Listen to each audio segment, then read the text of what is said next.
Lost Boy by Nurul Aini, the North-South Highway Experience. 14 years ago, my family and I went for a road trip to Tambun, Perak, Malaysia over a long Chinese New Year weekend. We were caught in a slow-moving traffic due to the holidays and road upgrading that was taking place along the North-South Highway. We placed our then 2-year-old son in the child seat and had it fastened to the front passenger seat beside my husband while I sat at the rear seat.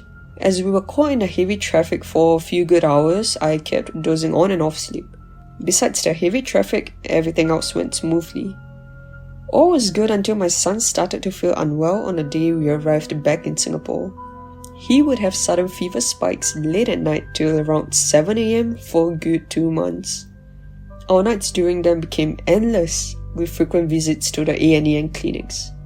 There were nights when he would wake up crying, feverish, and had thick layers of dried tears covering his eyes. Being tired and sleepless, we decided to seek alternative help. It was then we found out that on the way back to Singapore, both my son and I's presence attracted a wandering spirit along the highway. The person who treated my son said that the wandering spirit lost his family when they met with a tragic accident near a waterfall overlooking the highway.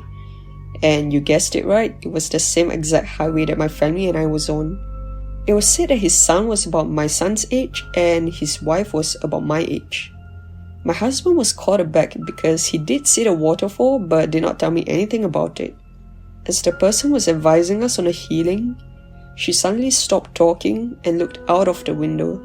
She recited some phrases and rushed towards it.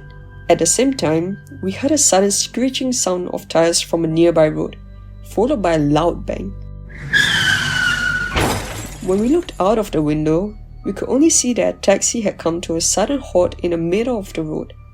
The driver got off the taxi and circled the vehicle, seemingly searching for something. However, the taxi was in a perfect condition and nothing showed that something was hit or that it was being hit. It was only made known to us that while the treatment was going on, the spirit was watching us and its presence was caught. As the lady was reciting the verses to ward it off, the spirit started to fly away and could have potentially hit the taxi. Since the incident, we are more careful during road trips now by placing our child along with me or someone else at the rear seat.